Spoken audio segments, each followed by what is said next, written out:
Bonsoir Robert Ménard. Bonsoir. Merci d'être avec nous, maire de Béziers. Merci d'être avec nous pour parler ce soir notamment de ces Français qui majoritairement considèrent désormais, c'est ce que dit notre sondage, que le Rassemblement national est un parti comme un autre, de ce jeune de 16 ans simplement condamné à des travaux d'intérêt général après avoir percuté et traîné un policier dans une voiture volée. Ça s'est passé à Nantes, on en parlera dans un instant. On parlera aussi de ce qui se passe à Gaza.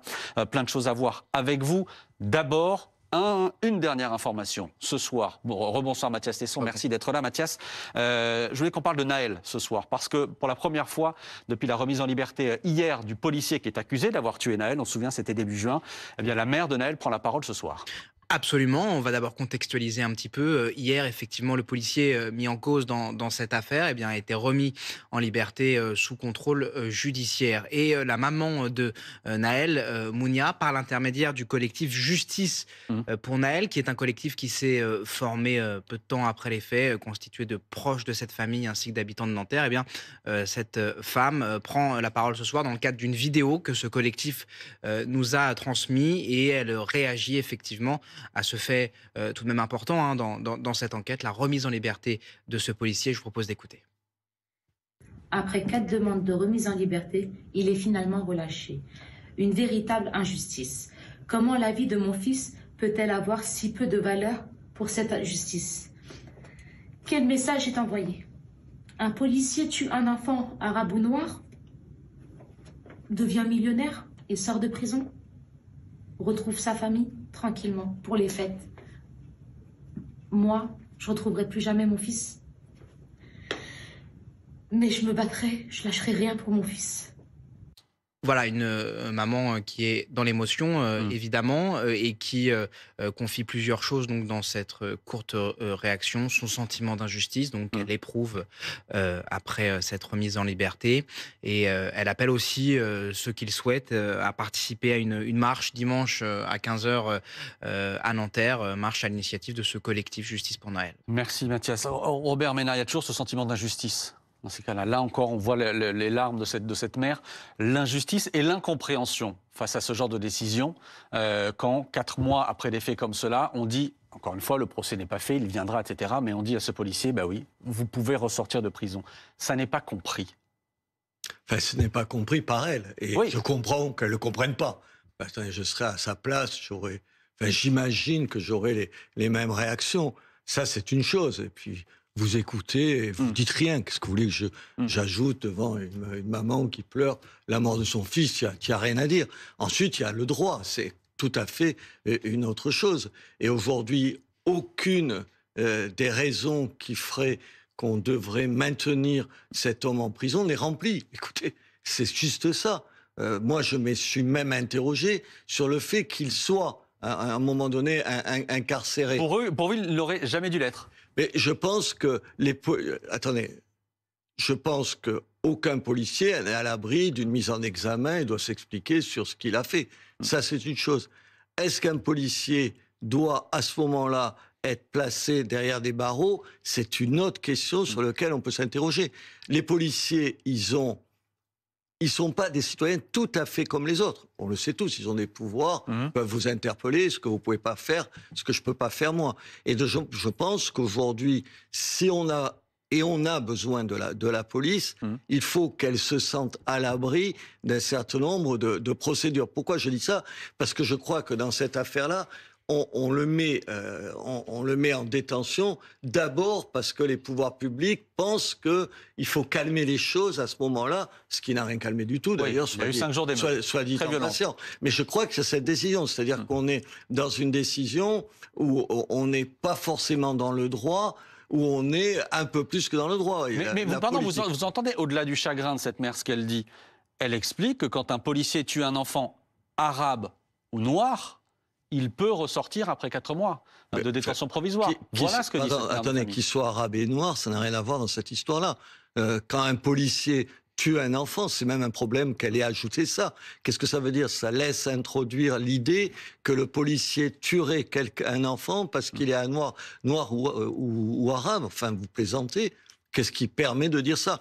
Alors à sa place, je ne jette pas la pierre évidemment parce que elle vit ça. Mais enfin là, aucun d'entre nous ne vit ça et personne ne peut laisser entendre ça quand en plus, pardon, il y a une enquête en ce moment et aucun d'entre nous n'est dans l'enquête et n'en sait plus que ce qu'on nous dit là. Christophe? Il y a deux choses dans la déclaration de la mère de Nahel. D'abord, en effet, elle confond relâché et relaxé, très bien. Mais de l'autre côté, elle pointe cette histoire de cagnotte.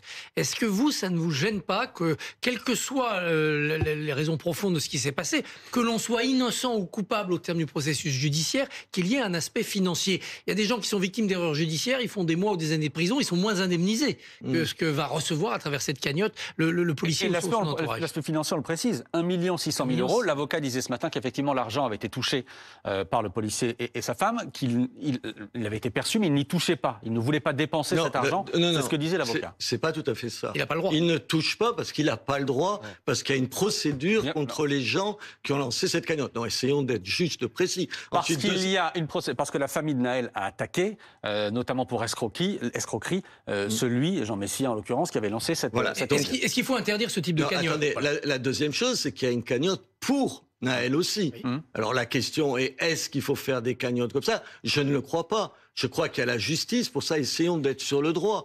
Alors on peut trouver que les indemnités que touchent des familles comme ça, d'abord, le montant peut être problématique. Est-ce qu'elles vont vraiment les toucher? Parce que qui paie et qui a les moyens de payer? Est-ce que l'État fait ce qu'il faut? C'est une question. Moi, personnellement, à la question, est-ce qu'il faut le faire? Dans aucun cas, parce que là, on rentre dans des logiques. Ni dans l'un ni dans l'autre. Oui, on rentre dans des logiques, mais les deux me choquent. Les deux me choquent. Voilà. Mais est-ce qu'il y a des arrière-pensées politiques de temps en temps derrière ces cagnottes? Il ne faut pas l'exclure non plus, quand même. Vous pensez à Jean Messia? Ben oui, bien sûr. En plus, je le connais, donc je n'ose pas imaginer qu'il y a un calcul, mais je ne l'exclurai pas complètement. Géraldine? Je suis assez d'accord. Enfin, je trouve, et j'ai toujours trouvé quelque chose d'odieux dans cette cagnotte que le policier n'avait pas souhaité, n'avait pas demandé. Il l'a jamais demandé d'ailleurs, la famille l'a jamais demandé. C'était de la pure instrumentalisation politique. Je comprends que cette mère soit particulièrement mal à l'aise et frustrée et révoltée de cet argent. Maintenant, on connaît tous les circonstances de cet accident, de cet accident tragique. Je continue à parler d'accident jusqu'à preuve de contraire. On n'en sait pas plus. Voilà, et on n'en sait pas plus. Il y a quand même une forme d'instrumentalisation politique aussi dans ce type de message qui joue sur la fibre émotionnelle pour passer finalement un message politique qui est celui d'un racisme supposé systémique de la police. C'est particulièrement malsain et je trouve malvenu. Pablo? Moi, juste pour revenir à ce que vous disiez, Monsieur Ménard, vous avez dit, moi je pense que sur les policiers, parce que c'est vrai qu'ils ont une tâche particulière à faire dans notre société, il faudrait que moins de contraintes, notamment procédurales, s'appliquent à eux. Moi, je crois précisément l'inverse.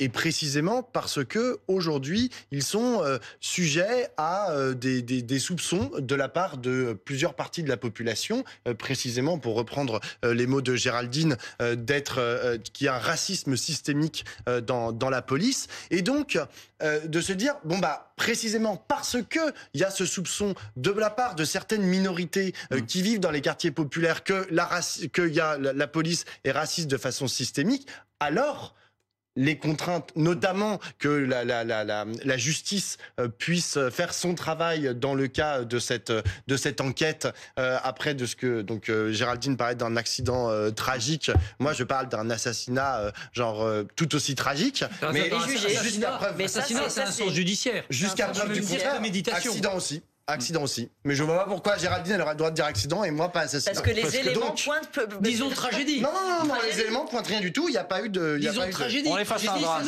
Quoi qu'il arrive, on est face à un drame. Moi, je pense que. Est-ce que vous n'êtes pas d'accord qu'il ne faudrait pas plutôt très bien regarder ce que fait notre police, précisément pour qu'elle soit exemplaire. Vous êtes exactement ce qu'il ne faut pas être. Comment on peut parler d'assassinat alors qu'il y a une enquête en cours? Moi, j'ai jamais dit ça. Mais je répondais à Géraldine qui disait accident tragique. Non, pour l'instant, c'est ça.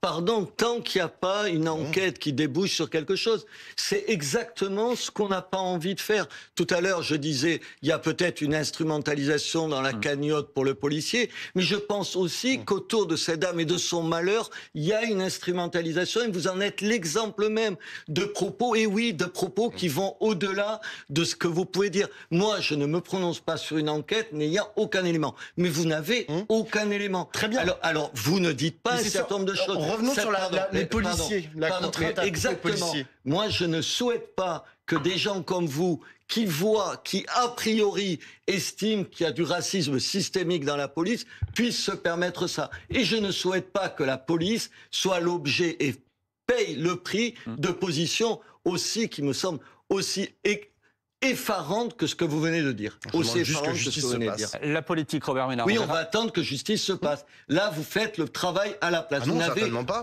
Vous n'avez aucun élément. Et assassinat, moi, je serai la famille du policier. Qui parlait non, je serai scandalisé. La politique, Robert Ménard, je le disais, on parlera dans le sondage dans un instant. D'abord, est-ce qu'Emmanuel Macron a eu raison de faire recevoir par deux de ses conseillers l'humoriste Yacine Bellatar à l'Élysée? J'espère qu'il ne le savait pas. Ah, honnêtement, enfin, je sais pas. J'espère. Ça me paraît tellement invraisemblable. Alors, ou il ne le sait pas, ou on connaît le journaliste, c'est un ancien confrère qui l'a reçu et qui pourrait l'avoir pris sur lui, j'espère. C'est Bruno Roger Petit, Ouais. Effectivement, ce journaliste est conseiller mémoire pour Emmanuel Macron. Voilà, donc j'espère qu'il ne le savait pas, parce que honnêtement, c'est encore une fois, ça n'a pas de sens. Bellatar, je le rappelle, présenté Yacine Bellatar comme un proche du président, un de ses thermomètres en banlieue, mais condamné pour des menaces de mort en septembre et critiqué, notamment pour avoir dit par exemple qu'il n'était pas Charlie. Oui, enfin, attendez, et poursuivi pour des affaires d'une rare violence ces derniers mois. Enfin, vous allez demander, alors je ne vais pas qualifier ce garçon, mais enfin, à un garçon de ce type-là, ce qu'il pense. Le chef de l'État, il a besoin de l'avis de ce garçon pour dire quoi, je ne vais pas à une manifestation. Mais plus que ça, c'est un problème. Ce qui me paraît plus grave, c'est ce que le chef de l'État dit pour en gros expliquer qu'il ne va pas à la manifestation. Il n'y va pas pour pas diviser. Diviser entre qui et qui? Il veut pas diviser entre les gens qui pensent qu'il y a de l'antisémitisme et que c'est condamnable, et d'autres qui, eux, penseraient qu'il y a de l'antisémitisme et que c'est pas condamnable. Enfin, quoi, l'unité, pardon, je finis, l'unité, elle était dans la rue. Et je pense que c'est une faute de ne pas y être allé. Emmanuel Macron qui dit protéger les Français de confession juive, ce n'est pas mettre au pilori les Français de confession musulmane, ce que j'ai trop entendu. Voilà ce que voulait éviter Emmanuel Macron. Enfin, vous y étiez à la manifestation, moi j'y suis allé, je n'ai entendu personne mettre au pilori les musulmans de France. Je me suis inquiété. Éric Zemmour l'a fait quand même. Attendez, pardon, on va juste essayer d'être un tout petit peu sérieux. Moi j'étais dans cette manifestation, j'ai entendu aucun propos anti-musulmans. Et au contraire, alors que, honnêtement, le nombre de musulmans était peu nombreux, chaque fois, j'ai vu, je ne sais pas si c'était un imam, enfin quelqu'un qui se présentait comme musulman, prendre la parole, il était applaudi autour. Les gens avaient envie qu'il y ait une espèce d'unité de tout le monde. Encore une fois, je regrette que, par exemple, les gens de la Grande Mosquée de Paris n'aient pas appelé à aller à cette manifestation. Je le dis pour mes concitoyens musulmans, parce que je pense qu'on a besoin de les entendre. On a besoin d'entendre d'autres voix que des voix hystériques et dangereuses. Que la majorité silencieuse, si j'ose dire, des musulmans soit présente. Mais pardon, vous n'avez pas le sentiment que depuis quelques jours, même quelques semaines, certains dans la classe politique peuvent avoir la tentation précisément d'opposer deux France, d'opposer telle ou telle parce qu'il y a des religions différentes. Je vais vous citer Éric Zemmour, par exemple, on en parlait à l'instant avec Pablo. Emmanuel Macron est le président de deux peuples, un peuple judéo-chrétien et un peuple islamo-gauchiste qui ne sont d'accord sur rien, qui se détestent de plus en plus et qui se sont séparés depuis 30 ans. Je pense qu'on ne peut pas dire ça. Je pense que c'est faux, parce que c'est essentialiser les uns et les autres. Essentialiser. Moi, je ne crois pas que, je ne sais pas, vous êtes catholique, que tous les catholiques pensent la même chose, ont les mêmes points de vue sur le monde et les mêmes aspirations. Je ne pense pas, Dieu merci, que tous les musulmans pensent la même chose et sont des gens qui applaudissent au Hamas. Je regrette, encore une fois, que dans la communauté musulmane, il n'y ait pas plus de voix qui se fassent entendre. On a tous en tête l'imam de Drancy, l'imam de Bordeaux, mais j'aimerais entendre plus. Mais moi, je suis maire d'une ville où la communauté musulmane est très importante. Les 2/3 des enfants des écoles publiques de Béziers sont issus de l'immigration et largement des musulmans. Et je regrette que dans les manifestations, on en a eu, vous vous en doutez, après les assassinats, encore après le 7 octobre, il n'y ait pas eu plus de représentants de cette communauté. Mais je le leur dis, je pense qu'il faut dire ça. Mais penser aujourd'hui qu'il y a 2 peuples face à face, Dieu merci, ce n'est pas vrai. En même temps, je suis pas naïf, je comprends. Quand vous voyez un certain nombre de sondages où il y a plus de la majorité de la communauté musulmane, des jeunes musulmans, et c'est ça qui est le plus grave, des jeunes musulmans qui pensent que les lois de la charia c'est plus important que la République, ça m'inquiète. Et c'est surtout un échec pas seulement de nous, parce que je suis pas dans vous savez, l'autoflagellation permanente, mais aussi d'eux. Comment se fait-il que plus tu es jeune, c'est-à-dire alors que tu es souvent de la 2e, 3e, 4e génération, tu es pour une partie de la jeunesse musulmane une telle animosité, pour pas dire un mot plus fort, par rapport au pays dans lequel tu vis. Ça, c'est un vrai problème. Et là, la communauté musulmane, elle a une responsabilité là-dedans. Je veux dire, nous, on a besoin. Personne. Attendez, il y a 5-6 millions de musulmans en France, ils vont pas partir demain matin. Donc il faut qu'on vive ensemble. Comment on vit ensemble? Ça suffit de nous parler de l'islamophobie pour justifier des réactions qui sont injustifiables. Et on entend des réactions injustifiables. Et la Grande Mosquée de Paris, on nous l'a présenté comme une espèce de lieu où on pouvait faire du débat, vous savez, interculturel. Enfin, rien du tout. Tu fais rien. Il y a des propos qui y sont tenus, des prêches on qui verra sont ça dans un tenus, instant. Avec des données qui sont données par inacceptables. Gérald Darmanin. Je voudrais qu'on entende Azilis, puis Géraldine. Azilis. Il y avait aussi une deuxième justification qui était donnée par le président de la République pour expliquer qu'il n'était pas présent à la marche. Il a parlé du Rassemblement national en disant qu'il l'avait combattu par 2 fois et que ça justifiait donc de son non-antisémitisme. Est-ce que vous pensez que le Rassemblement national aujourd'hui est encore un parti antisémite ou qu'il a totalement rompu avec son héritage? Attendez, que le Rassemblement national ait eu une histoire avec l'antisémitisme, à part de nier l'évidence, personne ne peut le contester. Que Jean-Marie Le Pen ait tenu des propos antisémites, c'était stupide de la part de M. Bardella de le nier. Enfin, c'est une évidence, ça saute aux yeux. Enfin, il a été condamné pour ça. Oui, et on a tous en mémoire. Donc même du rafour crématoire, c'est quoi? Enfin, il faut m'expliquer si c'est pas un propos antisémite. Ça, c'est la première chose. Aujourd'hui, ne pas remarquer que le Rassemblement national a évolué, c'est nier la même évidence. Aujourd'hui, enfin, attendez, moi, je suis pas d'accord avec tout ce que dit le Rassemblement national. Dieu merci, pas d'accord sur tout, mais je n'irai jamais dire de Marine Le Pen qu'elle serait homophobe, raciste ou antisémite. C'est juste faux. C'est juste faux. Qui ait eu autour d'elle et qui puisse y avoir encore autour d'elle des gens qui sont antisémites, oui. Mais aujourd'hui, pardon, madame, l'antisémitisme auquel on est confronté, il est massivement pas celui-là. Et un des problèmes... Lequel est-il? Mais il est nourri par une partie de l'islam. Enfin, il y a des propos... Mais alors précisément, on va s'arrêter là-dessus, précisément sur ce point-là, et ça rejoint ce que vous disiez tout à l'heure. Aujourd'hui, Gérald Darmanin dit, écoutez-nous, on regarde ce qui se passe dans les mosquées. Il donne ce chiffre, le ministre de l'Intérieur, ce matin. 5 mosquées sur 2600 en France ont posé problème dans leur prêche depuis le 7 octobre. 5 mosquées. Gérald Darmanin dit le problème ne vient pas de là. Le problème ne vient pas de là. Il vient, par exemple, lui, il cite l'imam TikTok, il dit l'imam Twitter, ça rejoint ce que vous disiez de la jeunesse, mais il dit il ne faut pas non plus caricaturer ce qui est en train de se passer dans les mosquées, ce qui est en train de se passer dans la communauté musulmane. 5 mosquées sur 2600 ont posé problème. Est-ce que j'ai dit ça? J'ai pas dit ça. J'ai juste cité une mosquée qui n'est pas tout à fait n'importe quelle mosquée, qui est la mosquée de Paris, où on a vu les propos tenus sur des plateaux de télévision par son imam. Un de ses imams. Oui, un de ces imams, enfin celui qui se présente comme l'imam de la mosquée. Pardon, moi je connais pas assez bien la mosquée de Paris. Il se présente lui comme l'imam de la mosquée de Paris. J'apprends qu'il y en a plusieurs. En tout cas, lui n'est pas le porte-parole de la mosquée. Attendez, c'est pas pareil. Il y a un recteur et tout. On parle de lui. On a entendu ses propos. On a même eu maintenant les prêches qu'il a tenues au début du mois de novembre à l'intérieur de la mosquée de Paris. Enfin, attendez, vous dites pas que c'est ce qu'on a envie d'entendre.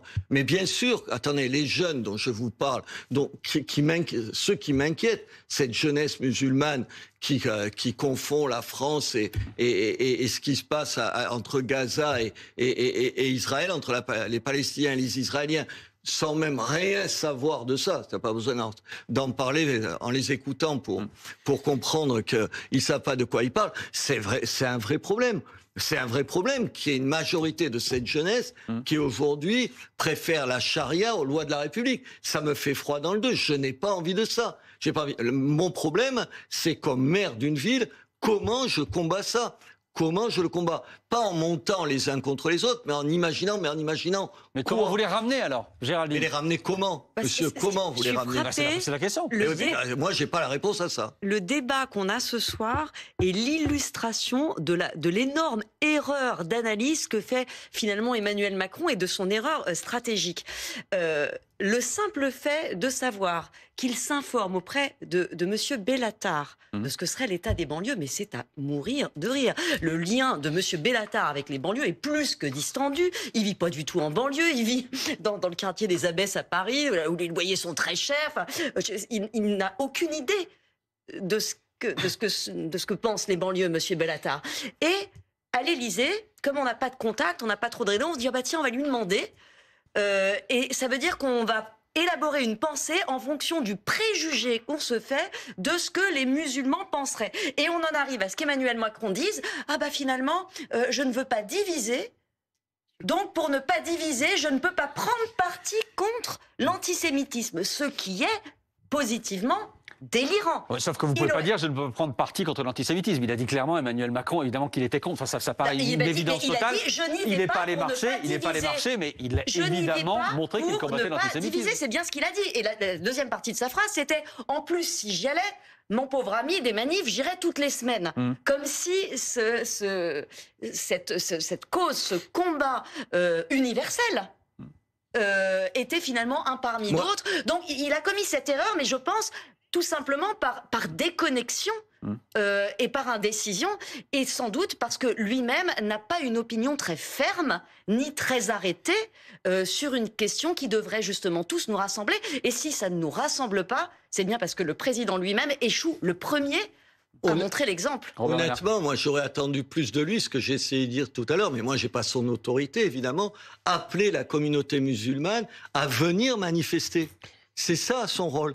C'est dire, attendez, vous pensez pas ça, une majorité de vous ne sont pas antisémites. Mais l'écrasante majorité des musulmans de France ne sont pas antisémites.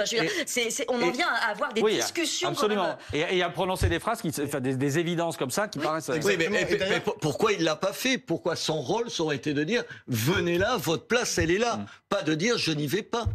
Mais parce que, hélas, il a été aussi obligé de constater que dans cette manifestation, il y avait la présence et en nombre assez important de l'extrême droite. D'abord parce qu'on a fait, juste parce que on en a beaucoup parlé la semaine avant de la présence du Rassemblement national et de Reconquête dans les rangs des manifestants, et que c'est aussi pour cela qu'il s'est dit genre on va pas, parce que la question de l'islamophobie, et moi j'aimerais aussi vous répondre sur ce que vous dites sur les jeunes musulmans. Enfin, vous avez dit, j'ai beaucoup aimé la première partie de votre réponse où vous avez dit il faut surtout pas opposer les guerres interreligieuses, ça ne mène à rien, ça ne mène qu'à des impasses. Et après vous dites, vous arrêtez pas de répéter oui mais quand même genre les jeunes musulmans quand même.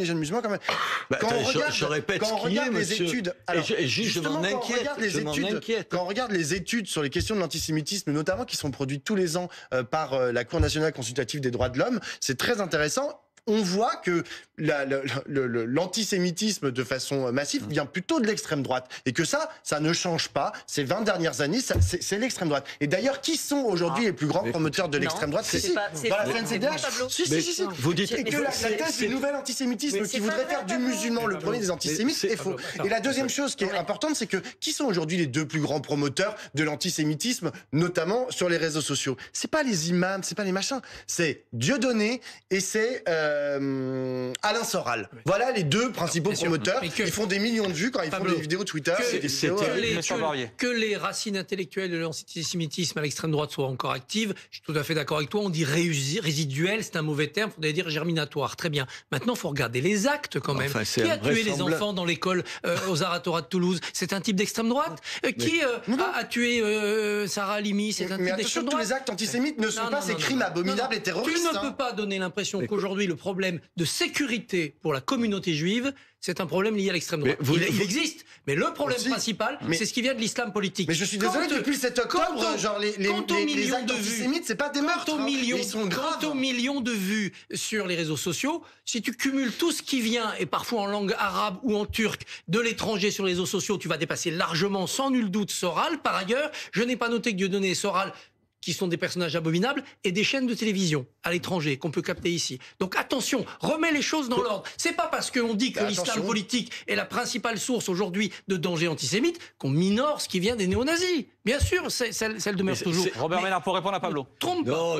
Comment vous voulez répondre quand, je veux dire, on pourrait au moins s'entendre sur des faits. Bien sûr. Je veux dire, le problème avec des gens comme vous, c'est que la CNCDH. Non, c'est que les faits eux-mêmes, vous les contestez. Je veux dire, alors moi, je discute pas avec, je peux plus discuter. Si on n'est pas d'accord pour dire que ça, c'est en verre et que c'est pas en bois, on arrête la discussion. C'est pas en verre, c'est en plastique. Mais oui, il faut voir ce que l'on voit. Ce que je veux dire, c'est que vous tenez un discours idéologique de A à Z.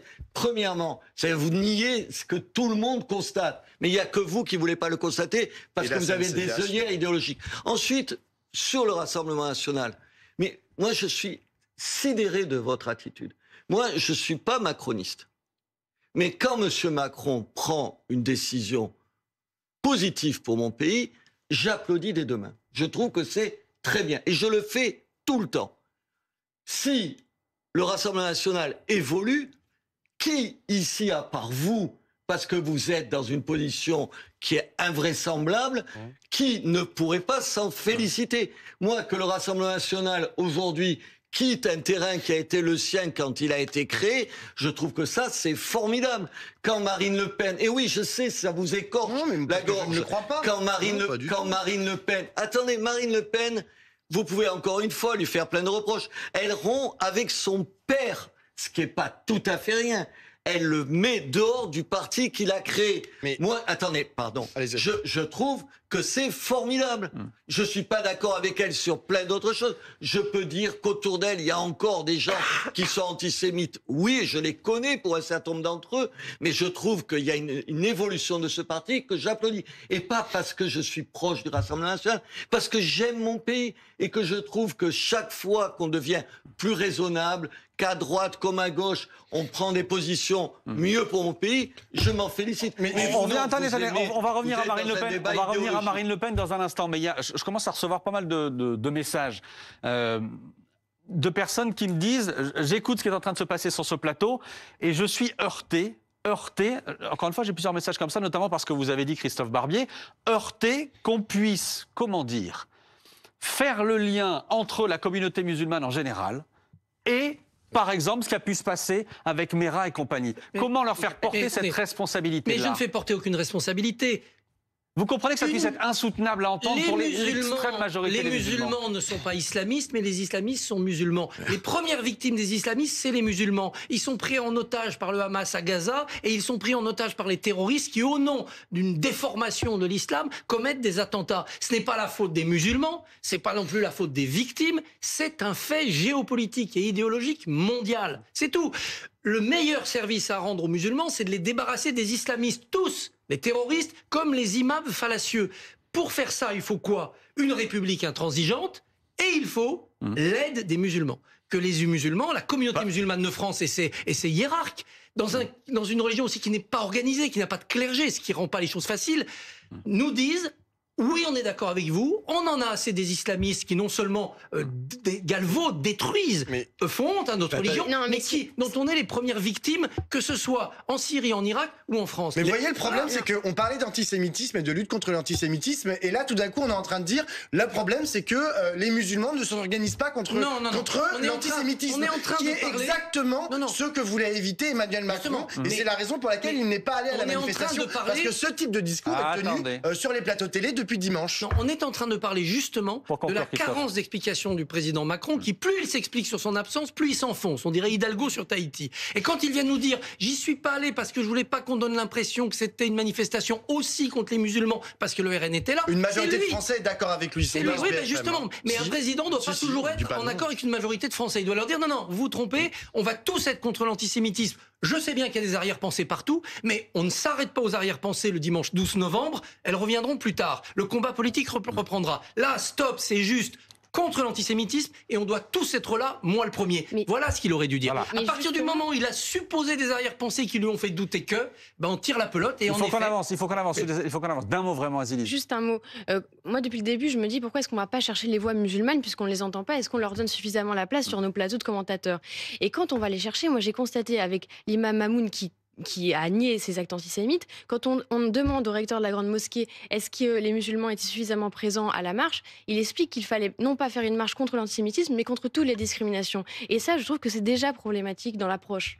On avance, Robert Ménard. Il y a un autre point que je voulais aborder avec vous, c'est Nantes. Nantes, en mai dernier, un jeune de 16 ans, voiture volée, fauche un policier, le traîne sur plusieurs dizaines de mètres. Il est arrêté en septembre, condamné il y a 10 jours à 35 heures de travaux d'intérêt général. Les syndicats de police sont évidemment en colère après cette décision-là. Le problème de la police, c'est toujours la justice. On en revient encore une fois à cette question-là. Je ne dirais pas la justice, parce qu'encore une fois, je pense que quand on dit les musulmans, les juifs, la justice, on commence à mal penser. Je pense qu'il y a un problème avec certains magistrats. Enfin, ce que j'en sais, c'est ce que j'ai vu sur votre chaîne ou d'autres chaînes de télé. Vous vous dites quoi?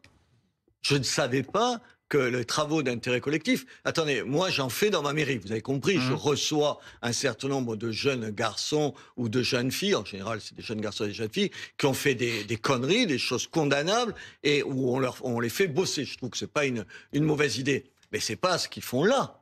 Là, ça relève d'autres choses. Vous avez vu qu'il y a eu un appel, donc on va voir le parquet a fait appel, absolument. Mais c'est invraisemblable. Tout à l'heure, on parlait des policiers. Vous imaginez les policiers, ce qu'ils pensent de ça? Entre des responsables politiques qui disent toute la classe tous les policiers tuent des gens invités sur des plateaux de télévision qui nous expliquent, comme on l'a entendu tout à l'heure, qu'il y aurait un racisme systémique dans la police, et des magistrats qui condamnent à des peines ridicules des gens qui se font... Vous savez ce que c'est, se faire traîner? Enfin, ça m'est jamais arrivé, se faire traîner. Bien sûr, il y a de quoi décourager les policiers. Et des policiers, on en a besoin. Vous savez, moi, j'ai passé ma vie dans des pays, enfin, comme patron de Reporters sans frontières, dans des pays du monde. Je me suis dit, au fond, qu'est-ce qui fait qu'il y a une différence entre une démocratie et un pays qui ne l'est pas? Bon, il y a plein de choses et tout ça. Un des critères, me semble-t-il, c'est, dans tout un tas de pays que je connaissais, ou valais pour mon boulot, honnêtement, le policier, c'est un prédateur spontanément. Tu le sais. En France, un policier, il te défend. Et pour ça, on a besoin de les respecter. Et la police, elle a besoin d'être respectée. Si des policiers font des conneries, il faut les sanctionner. Et les sanctionner. Mais là, on a un juge qui applique la loi. Oui, mais enfin, attendez, vous rigolez. Ah non. Non, mais je sais, attendez, je sais bien que vous rigolez. Pas du tout. Je veux dire, mais... On a un juge qui applique la loi. Oui, mais c'est pas possible de faire ça. C'est incompréhensible. Et vous verrez qu'en appel, ce sera pas ça. C'est pas possible. Le parquet avait réclamé, me semble-t-il, un mois de prison avec sursis pour ce jeune homme, un an de prison, je ne sais plus. Mais c'était du sursis qui avait été réclamé par le parquet. Ce qui est dit visiblement à l'audience, c'est ce jeune homme de 16 ans, depuis, il a repris l'école, il est retourné à l'école, etc. Ils n'ont pas voulu couper cet élan-là. Je comprends. Il a même dit qu'il ne s'était pas aperçu que le policier était accroché à sa voiture. Je veux bien. Je ne sais pas, écoutez, je ne vais pas aller plus loin, parce que comme vous, je n'ai pas plus d'éléments.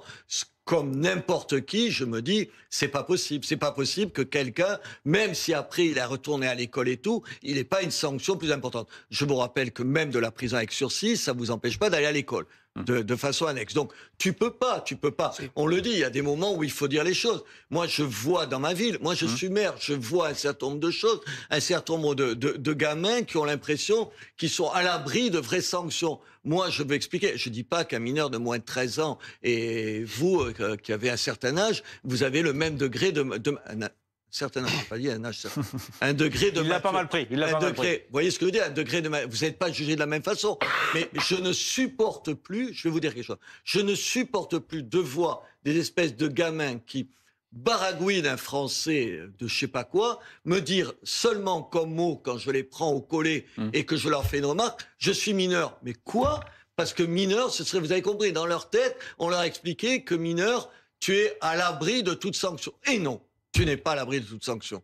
Je pense qu'on a besoin de ça. Et l'autorité, c'est ça. Et là, dans ce cas-là, c'est ubuesque, caricatural. Christophe. Le sursis est très adapté parce que le sursis, ça veut dire que si vous récidivez, ça devient ferme.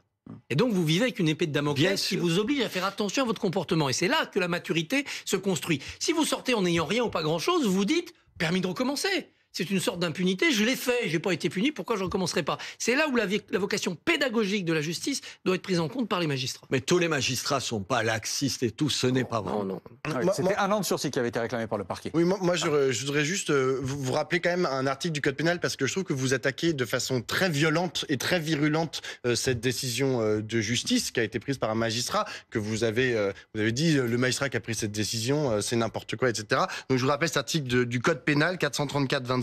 Le fait de chercher à jeter le discrédit publiquement par acte, parole, en l'occurrence écrit ou image, etc., de nature à porter atteinte à l'autorité de la justice ou à son indépendance, est puni de 6 mois d'emprisonnement et de 7 500 € d'amende. Et vous êtes un édile, enfin vous êtes un maire, donc votre parole est importante. Il faut faire très attention à la remise en question des décisions de justice. Jeune homme, merci de vos conseils. Je répète ce que j'ai dit et je le redirai une 3e fois si vous voulez. Voilà. C'est clair. Quand on commente la justice, même quand on la critique, je l'ai fait hier sur l'affaire Dupond-Moretti, en termes très véhéments, on rend service à la justice. Je lis le Code pénal. On rend service à la justice, parce qu'on oblige la justice à se dire, oui, nous qui jugeons, et souvent au nom du peuple français, quand on entend des critiques, écoutons-les. Ça ne veut pas dire qu'on veut dire que le jugement n'est pas valable et qu'il ne faudra pas l'appliquer. Une chose jugée, c'est une chose jugée. Mais cette idée que les juges soient dans une espèce de sanctuaire inaccessible aux commentaires démocratiques et aux critiques, c'est quand même... Ils le sont, mais de façon générale. Je pense qu'il vaut mieux attaquer la justice. D'autant que dans cette affaire, on n'a pas une décision jugée. On a un appel, et donc elle a fait appel, donc on pourrait critiquer. Oui, mais alors arrêtez d'être caricatural. Essayez juste. Non, mais le discrédit que vous avez porté à l'encontre du juge des enfants qui a pris cette décision, je le trouve très problématique. Voilà, je le répète. Mais voilà, très bien. De vous à moi, je m'en contre. De votre avis là-dessus. Bon, arrêtez. On a quand même une décision qui, pour le moins, interpelle. D'autant plus que le procureur avait requis une peine beaucoup plus importante, 6 mois de prison avec sursis, assorti de 18 mois d'un sursis, je ne sais plus comment ça fait. Moi, j'avais 1 an avec sursis. Donc, effectivement, le jugement interpelle, qui est particulièrement clément, on peut le dire, sans que ce soit un jugement. Raison pour laquelle le parquet a aussitôt fait appel de cette décision. Moi, ce qui me frappe, et là, on pourra tomber d'accord sur le constat, c'est qu'un fossé de plus en plus béant s'est creusé au fil des ans entre la justice et la population. L'opinion ne comprend plus certaines de ces peines. L'opinion est obligée de constater aussi l'inflation de l'application des jeunes dans des actes de violence. Je vous rappelle quelques statistiques simples, mais des mineurs mis en cause par la justice. En 92, il y en avait 98 000, moins de 100 000. Depuis 2010, tous les ans, c'est plus de 200 000. Donc une augmentation de 100%. Là-dessus, la réponse judiciaire est toujours pour plus de la moitié des alternatives aux poursuites de type rappel à la loi, une tape sur les doigts, et plus de la moitié, plus d'1 sur 2 récidive. Donc on peut se poser, et il est légitime que le peuple, au nom duquel les magistrats rendent la justice, il faut le rappeler, que le peuple, justement, interroge, pose des questions, et les magistrats ne sont pas, sont pas tout puissants. Oui, ils doivent aussi rendre des comptes au peuple au nom desquels ils jugent. Ce qui me fait, moi, ce qui m'inquiète le plus, c'est pas vos propos, c'est je fais des rappels à la loi, vous savez, comme tous les maires. Attendez, pas pour des affaires aussi graves que ça. Quand c'est une bêtise dont tu te dis... Vous êtes officier de police judiciaire. Et oui. Et donc, quand une bêtise, un acte délictueux peut te laisser penser que demain, il y en aura d'autres et que ça pourrait être plus grave. Et donc, je les reçois. On les reçoit, je suis habillé, vous savez, avec l'écharpe. Il y a la police municipale, la police nationale en grand uniforme. Vous savez, pour impressionner un petit peu. Impressionner. Alors, d'abord, on arrive là en général, comme tu n'es pas obligé d'y aller, que ceux qui ont quand même envie de plaider un peu coupable et que ça se passe, que ça n'ait pas trop de conséquences. Mais moi, ce qui me tue, c'est souvent l'attitude des parents. Moi, je me suis vu dire à des parents, vous l'aimez votre gosse comme moi j'aime les miens, oui. Mais si j'étais vous et si je vous l'aimais, vous vous levez et vous lui en foutez une de claque devant moi pour lui dire qu'il vous mente sciemment. Vous savez, qui nie l'évidence. Quand ce ne sont pas des parents qui leur prouvent... à la violence. Attendez, ça va. Oui, mais alors, je l'assume. Moi, mon fils mentirait devant le maire et le commissaire de police de façon éhontée comme ça, oui, je lui en collerai une. En lui disant, mais tu te fiches de moi. Et la plupart du temps, en plus, d'autre part, les parents qui les approuvent, qui leur trouvent des excuses. C'est ça, notre problème. Ce qu'ils font devant les professeurs aussi, mais exactement. Ce qu'ils font devant les arbitres de foot. Voilà, qui vont s'en prendre sur un terrain de foot. Il faut qu'on avance, Géraldine, il faut qu'on avance. Partie du problème, c'est quand même aussi qu'entre la commission des faits et la sanction, pour les mineurs, il se passe 23 mois en moyenne. C'est trop long et les magistrats sont pas assez nombreux. On avance. Dans un instant, la bande prend le pouvoir. Mais Robert Ménard, je voulais vous entendre, voir si vous aviez une réaction ce soir. C'est une des informations de la soirée. On avait commencé l'émission tout à l'heure à 22h là-dessus. Ce sénateur centriste, Joël Guerriau, je ne sais pas si vous avez entendu ça, 66 ans, qui est ce soir en garde à vue, soupçonné d'avoir tenté de droguer une amie députée en vue de l'agresser sexuellement. Cette femme a porté plainte. Des traces d'ecstasy ont été retrouvées dans son sang. Des cachets d'ecstasy ont été retrouvés chez ce sénateur. Encore une fois, il est ce soir en garde à vue. Il n'y a pas d'immunité dans ces cas-là, d'immunité parlementaire, parce que c'est du flagrant délit. Donc ça va tout de suite très vite et il a été arrêté immédiatement. Est-ce que vous avez une réaction sur ce dossier-là, sur ce qui se passe là? Tu tombes des nues d'abord, parce que quand même, t'as beau critiquer la classe politique, un sénateur, une députée, dans ta tête, enfin en tout cas dans la mienne, c'est quelque chose qui ne peut pas arriver. Je fais attention à ce que je dis parce qu'encore une fois, c'est une affaire. Là, on ne sait rien d'autre que ça et on fait attention. Si c'est ça, moi je pensais, je sais pas, pour le Sénat, mais ils en tireront toutes les conséquences, les sénateurs. Voilà, le reste, je ne vais rien en dire parce que ça me paraît tellement gros, tellement sidérant, tellement apocalyptique de se comporter comme ça. Mais en plus, j'en sais rien. J'ai juste entendu ça avant d'arriver, en écoutant votre On a votre chaîne. réaction ce soir. On le rappelle, évidemment, ce monsieur est présumé innocent. 23h33, on est un peu en retard. Encore une fois, vous restez avec nous. La bande prend le pouvoir, comme tous les soirs sur BFM TV. Tous les sujets qui ont fait réagir nos élites aujourd'hui et qui vont aussi vous faire réagir, Robert Ménard, c'est vous qui commencez. Christophe, vous prenez le pouvoir. Avec cet article du Figaro qui a retenu notre attention aujourd'hui, attention, votre employeur peut vous interdire de fumer. Oui, c'est-à-dire compter les pauses cigarettes en plus des pauses autorisées pour décompter ça du temps de travail. La règle, elle est simple. Tous les 6 heures, on a droit à 20 minutes de pause pour tout le monde. Vous devez fumer dans cette pause. Si vous en rajoutez, on pourrait vous demander de travailler plus. Et le Figaro rappelle que la Cour de cassation a validé le licenciement d'un agent de sécurité qui avait pris sa pause et qui fumait trop. Exactement. Ça existe en Suisse. J'ai trouvé un canton en Suisse où depuis 2020, c'est ce qui est appliqué. Moi, je suis pour cette sanction, ce durcissement, pour 2 raisons. Une, mineure. C'est l'égalité des salariés. Il n'y a pas de raison que celui qui ne fume pas, finalement, travaille plus que celui qui fume, qui tirerait au flanc pour tirer sur sa clope. Mais surtout, je suis favorable à tous les moyens qu'on peut utiliser pour débarrasser ce pays de la maudite cigarette. Nous devons nous donner comme objectif, dans les 10-12 ans qui viennent, qu'il y ait 0 fumeur en France. Ça fait 500 ans qu'on a ce fléau dans notre pays. Ça tue 75 000 personnes par an. Il faut en sortir. Utilisons tout. Les paquets de cigarettes qui font peur parce qu'il y a des horreurs dessus. Le prix qui doit augmenter. Les pauses clopes qui vont être dissuasives parce que sinon on reste au boulot jusqu'à 18h30. Tout doit être utilisé pour que dans 10-12 ans, il n'y ait plus de fumeurs dans ce pays. J'ajoute une mesure. On devrait tout doucement aller vers l'interdiction de fumer dans la rue. On l'a déjà interdit dans les restaurants, dans les bars. Vous voulez fumer, c'est chez vous. Il n'y a pas de raison que l'espace public, l'air public, soit pollué par votre cigarette. Et quand vous suivez un fumeur dans la rue... C'est le cas au Japon. Oui, c'est le cas au Japon, c'est le cas dans certaines villes, je crois, des États-Unis. Moi, quand le matin, très très tôt, dans la rue, je sors du métro, je suis pratiquement toujours le même, une personne qui fume. C'est-à-dire quand vous fumez pas, à 6h30, vous n'avez même pas eu le temps de prendre un petit déjeuner, ça vous met une nausée. Il y en a certains qui n'ont pas de... Attendez, comment ça se passe à la mairie de Béziers? Non, on le fait pas. Deux choses, je fume pas, donc je plaide pas pour les fumeurs. Mais ça me rappelle un peu ce que vous dites.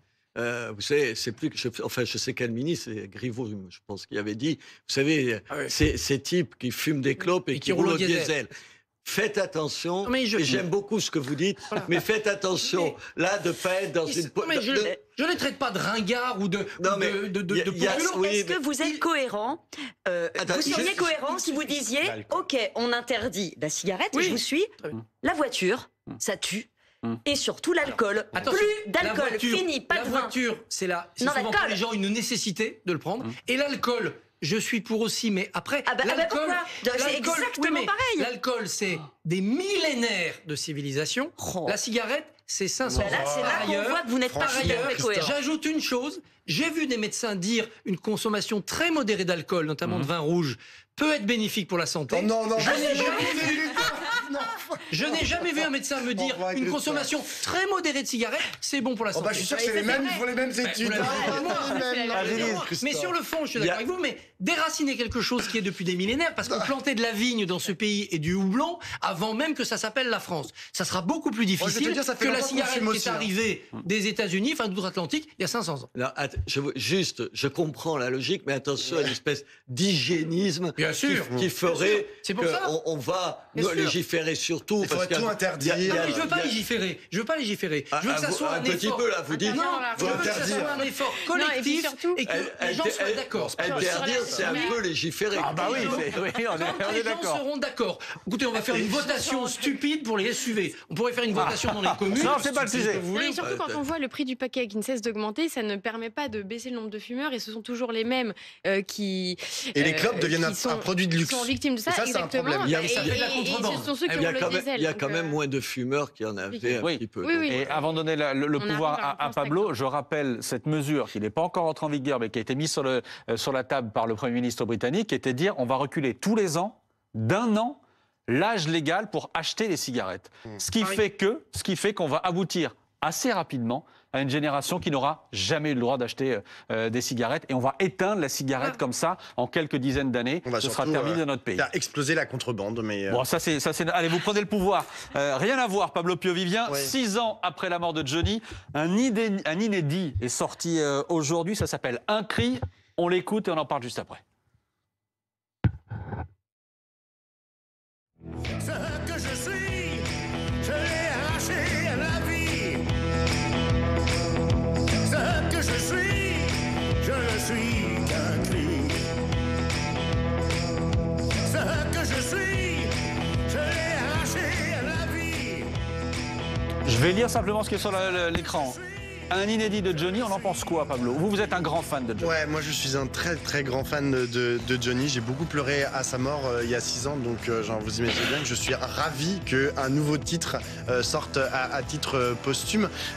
Moi, ce que ça m'a rappelé, c'est il y a un critique musical qui s'appelle Arnaud Vivian, qui avait mis en parallèle, parce que Johnny Hallyday était mort très peu de temps après ou avant Jean d'Ormesson. Et il avait dit, avec ces deux-là qui meurent, en fait, c'est toute une page du XXe siècle, en gros, que l'on ferme, notamment les 30 Glorieuses, justement ce dont on parle, des rockers qui fument des clopes, qui sont sur leur Harley, etc. La vieille droite, parce que Jean d'Ormesson et Johnny Hallyday incarnaient aussi un peu cette droite du XXe siècle. Et là, en fait, ça ressort 6 ans après sa mort, et je me dis, en fait...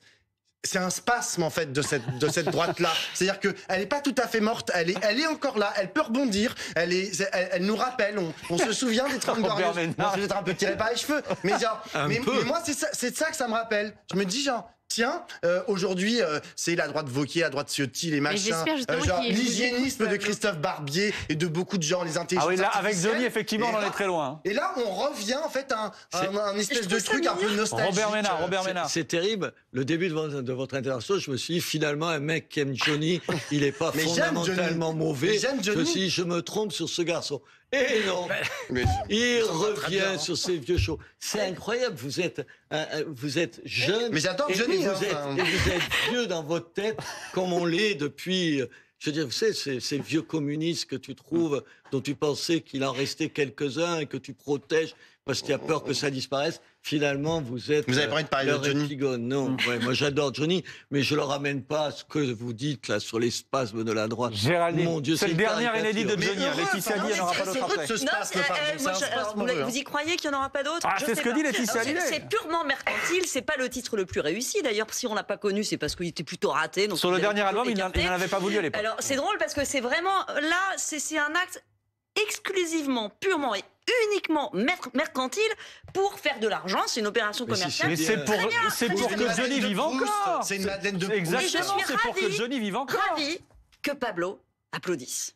Bon, On a eu l'inédit des Beatles il y a quelques jours. oui, voilà. On a Johnny, c'est du marketing.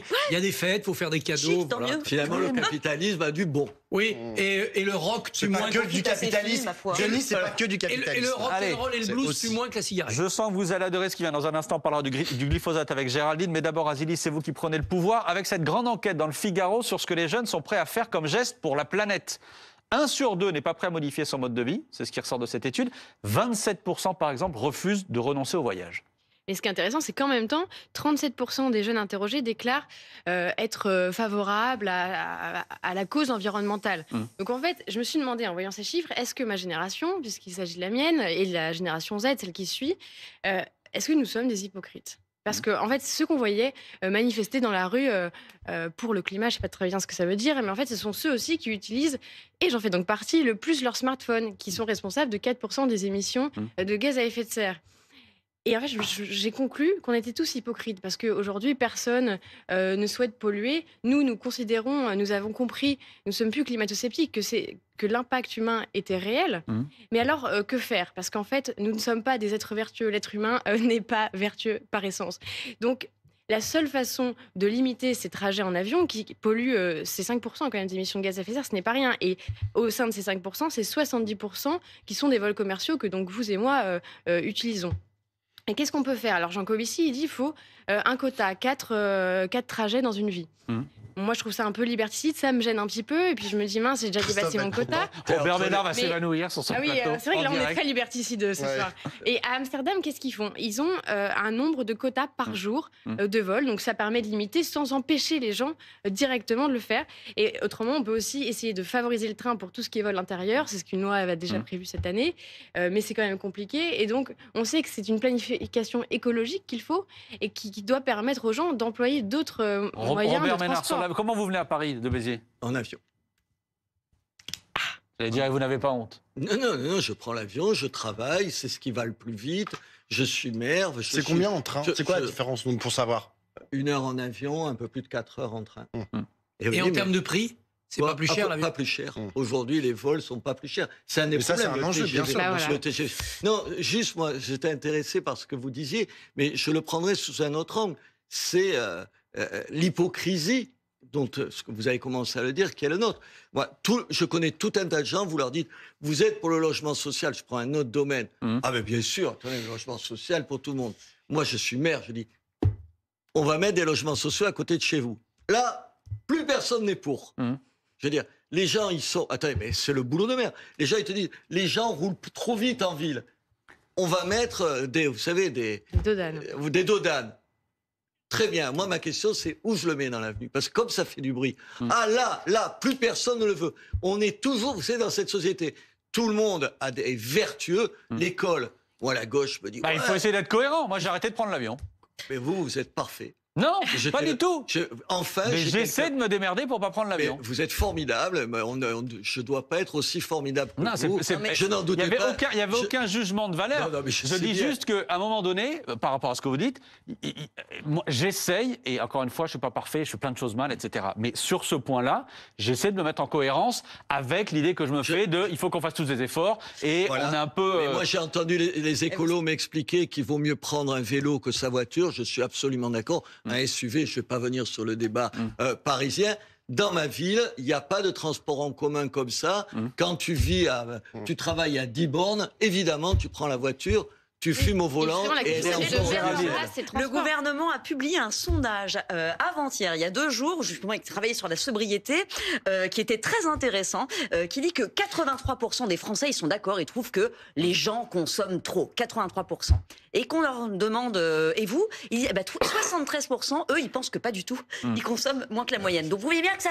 Il y a Bon, quelque chose qui vous change allez pas. garder le pouvoir. Je précise juste avant de me faire photographier dans un aéroport ou je sais pas quoi, je ne prends plus l'avion, sauf quand c'est absolument nécessaire pour le boulot, ou sauf quand il y a des grèves de train, je referme la porte. Moi, je voudrais juste dire un truc, c'est-à-dire qu'on ne peut pas réduire l'écologie en fait à des comportements individuels qu'il faudrait changer. C'est toute une direction en fait que doit prendre nos sociétés en général mondiales. Sur le général, on est tous d'accord. C'est ensuite quand Oui, ça mais nous oui, pose la- exactement. Mais c'est pas exactement. qui nous pose problème, c'est-à-dire que par exemple mettre en place des alternatives, vous Il faut parliez qu'on de se cette dépêche, il ville faut à qu'on se 10 dépêche, km. Oui, tu peux voilà, prendre mon temps de parole. Oui, voilà. Vas-y. Allez, Géraldine, vous prenez le pouvoir. L'autorisation Pour du défendre le glyphosate est glyphosate, prolongée pour 10 ans par la Commission européenne. L'herbicide controversé, qui n'est par exemple plus accessible aux particuliers en France, va continuer à l'être pour les agriculteurs. C'est une victoire?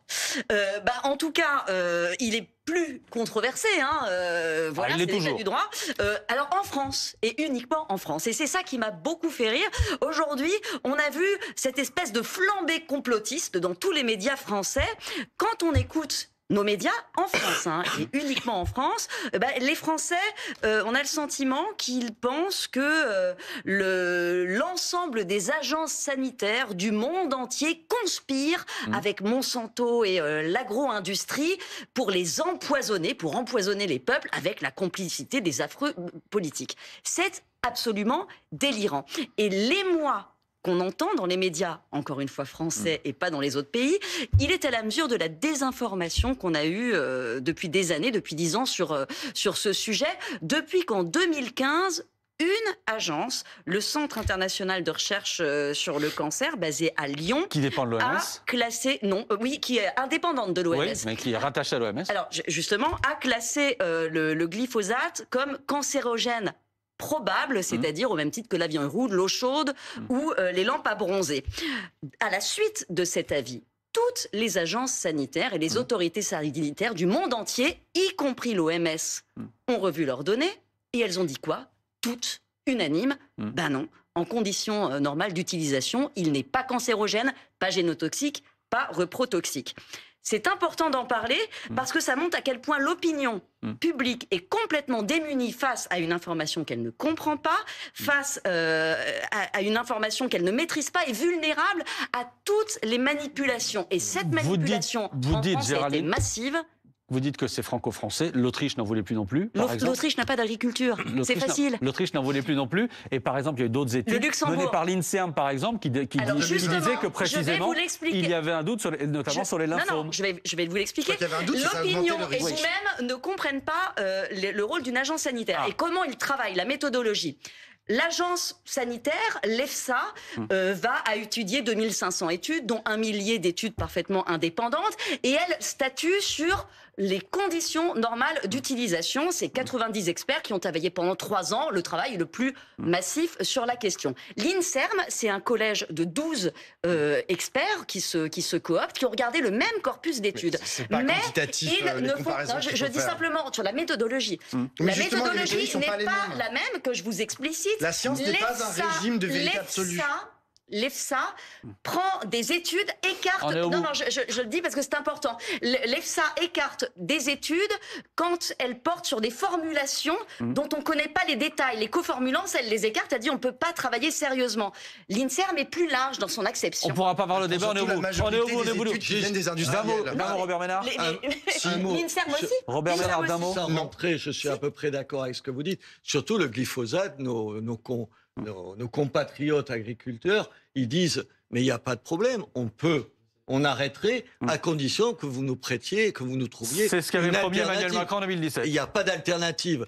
Qu'est-ce que tu Dans veux ce cas, Eh oui. La Non, science mais a la parlé de science, Gérald c'est pas Noster. la vérité absolue. Hein. Thomas Joubert nous rejoint, Thomas, pour nous dire, j'allais dire en express, pardon Thomas, qui va faire la une demain.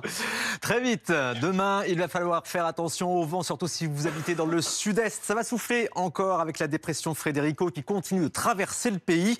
Aujourd'hui, le vent a déjà emporté le toit d'un lycée à Clermont-Ferrand. Image très impressionnante, avec des rafales jusqu'à 130 km/h. Demain, 3 départements en alerte orange, Var, Alpes-Maritimes et Haute-Corse. On va parler consommation aussi demain, avec cette nouvelle conséquence de l'inflation, le boom des paiements fractionnés que vous découvrez ici. Les enseignes sont de plus en plus à proposer ce mode de paiement, payé en plusieurs fois, mais attention, ce n'est pas toujours sans frais.